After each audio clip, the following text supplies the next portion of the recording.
pessoal, tudo bem?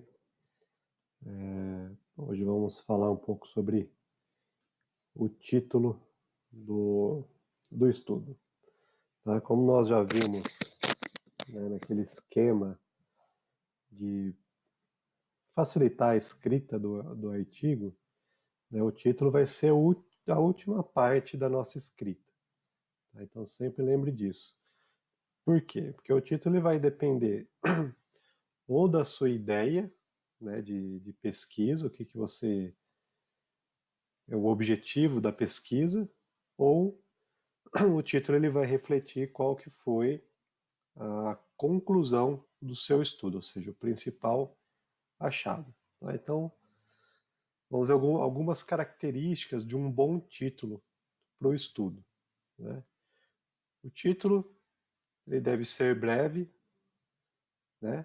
E descreve o conteúdo do artigo. Né? Então, algumas revistas, né, elas já até hoje limitam o número de caracteres ou o número de palavras para você inserir no seu título.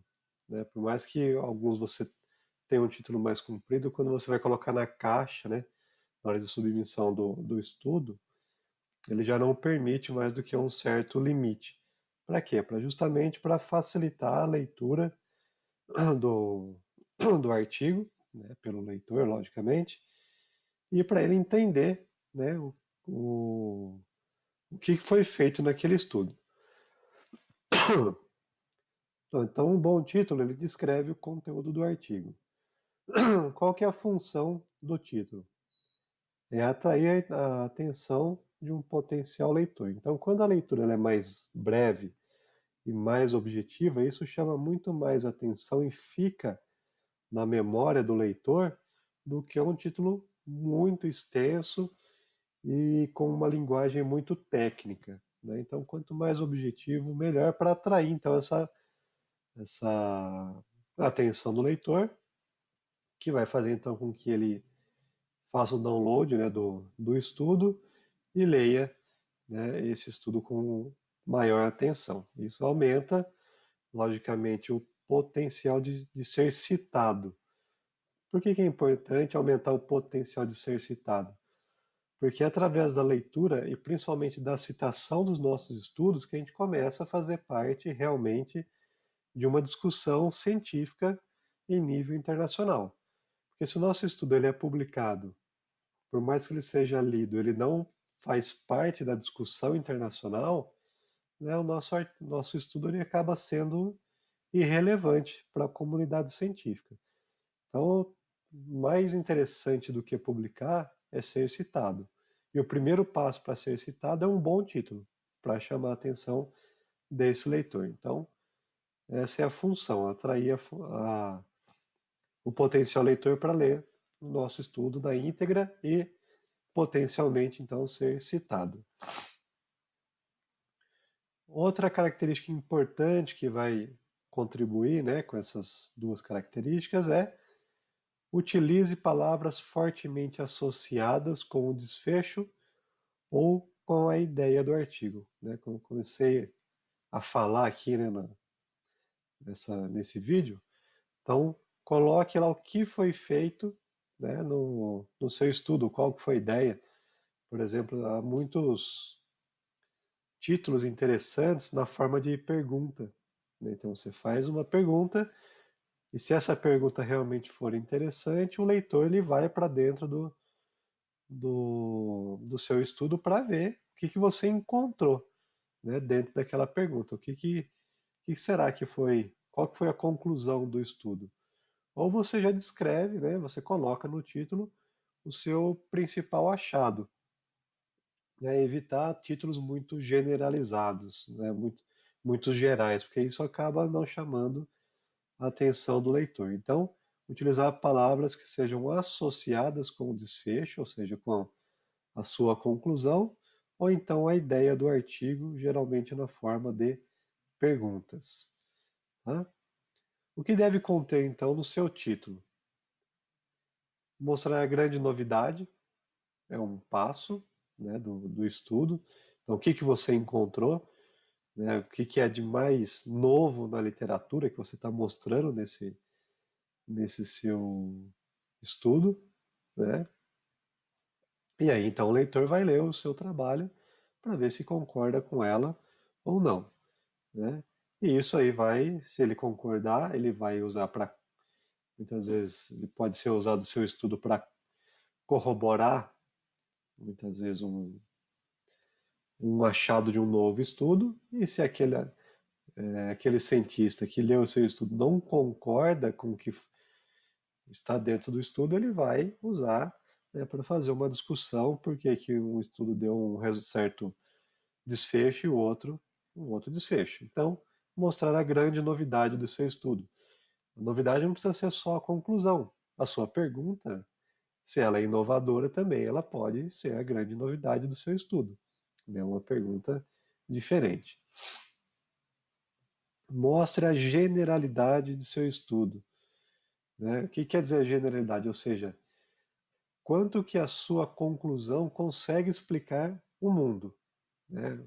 Dentro do limite, né, do que a gente estuda, que o método científico abarca, a gente consegue fazer uma certa generalização, né, para tentar explicar o mundo. Então, a gente pode usar, né, esse tipo de generalidade, né, explicativa no título, né?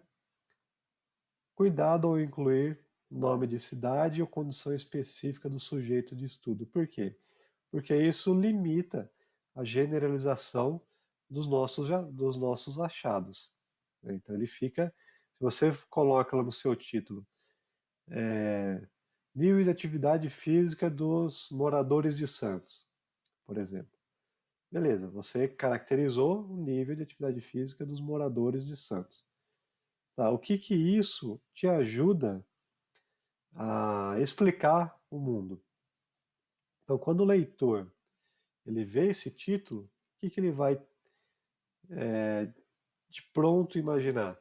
Que aquele estudo só serve para a cidade de Santos. Ou seja, se só serve para a cidade de Santos, o que que isso vai interessar para o meu conhecimento e para que eu consiga, através dessa evidência empírica, ampliar a minha conclusão, a conclusão do meu estudo. Então, esse estudo ele acaba não sendo lido, ele simplesmente fica no Lattes do cientista, fica lá na revista e ele não contribui, né, para o avanço da ciência. Então, evite, né, colocar nome da cidade, condições muito específicas do sujeito, a não ser que essa seja a grande novidade do estudo, né? Se, por exemplo, o sujeito é a grande novidade, aí tudo bem.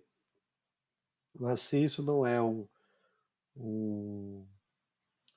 principal ponto do estudo, evite então colocar essas condições muito específicas.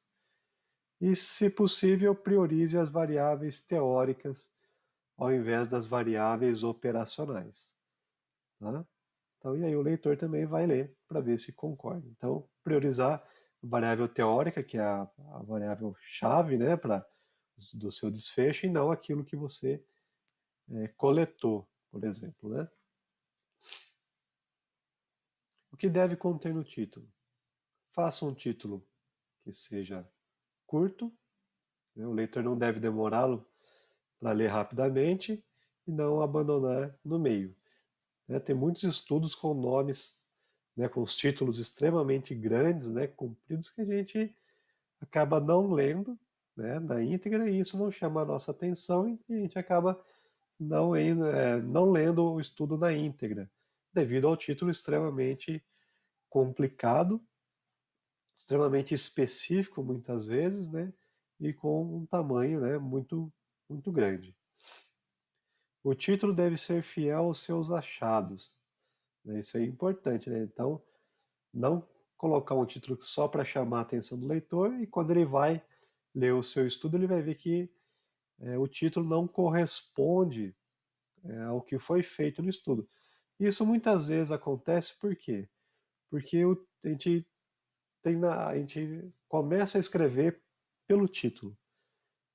E aí muitas vezes aquela ideia inicial, né, aquele título que a gente escreveu, não está exatamente de acordo com o nosso objetivo, né, com a nossa pergunta, ou com o nosso principal achado. E aí, então, o título ele não, acaba não sendo mais fiel àquilo que nós encontramos. Por exemplo, em alguns programas de pós-graduação não permitem com que o título do projeto seja diferente, né, quando você vai defender a sua dissertação ou a sua tese, que é um erro, né, porque ali quando você faz o projeto, você está projetando algo. E aí depois você vai ver, né, se é um estudo que tem hipótese, se essa hipótese ela foi corroborada ou se ela foi refutada. E aí então você deveria fazer um ajuste, né, do seu título para colocar uma pergunta interessante ou para colocar o principal desfecho do estudo, né? Então aí quando não é permitido que se faça isso, o título ele, muitas vezes ele não é mais fiel àquilo que foi feito, àquilo que foi encontrado, tá? Mas quando é no caso por exemplo, de artigos científicos, né, o título então ele deve ser fiel ao que você encontrou ou àquilo que você pesquisou, ou seja, a sua pergunta. Não diga mais do que pode, não diga menos do que deve. É isso, tem que ser justo, tem que ser objetivo. Use palavras de fácil entendimento. Né? O título deve ser o mais claro possível, né? Então, não focar no especialista. Então, é o que eu estava falando. Muitas vezes a gente pega um título, por mais que ele não seja extremamente longo, mas tem palavras ali no título que são muito técnicas, que fogem muitas vezes do nosso conhecimento, da nossa especialidade.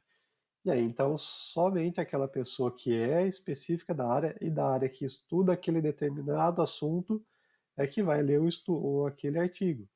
Então, diminui, né, o número de pessoas que vão ler o estudo, né, e diminui também a chance de citação. E por que tudo isso é importante? Porque o título é a primeira coisa que o editor de uma revista lê. Se ele não gostar do título ou achar que esse título ele não chama a atenção do leitor, muitas vezes ele já nem vai para a leitura do seu resumo, né? Vão saber a sua pergunta e a sua conclusão. E aí acontece que o estudo bate lá no editor e nem vai para a revisão, ele já volta, né? Então esse título conciso, de fácil entendimento, né, que mostra a novidade do estudo, é extremamente importante para que o nosso estudo vá, pelo menos, né, no primeiro momento, para a revisão por pares. Né? Um exemplo aqui. Exponha a lógica do seu estudo, né? Se ele é de descrição, de associação ou de interferência, ou ainda pode ser que seja de associação com interferência, né? Nós já vimos isso. Então tá aqui, ó. O risco coronariano se correlaciona com a deposição de amiloide cerebral. Então ele está mostrando aqui qual que é a lógica do estudo. É o estudo de correlação. Ele não está falando aqui se é de causa e efeito. Ele simplesmente mostra que uma coisa está associada com a outra. Né? Fácil entendimento. A gente vai ir lá para o estudo, vai ver se essa correlação ela é positiva ou negativa e qual que é a magnitude, né, dessa correlação. Se é extremamente forte, se é moderada, se é fraca, a gente vai ver se a gente concorda com esse título ou não. Né? Então, é um título que chama bastante a atenção do leitor, né, porque através de uma variável você consegue muitas vezes entender outra. Né? Então, para título é isso, né? E na sequência a gente vai falar sobre outros assuntos aí.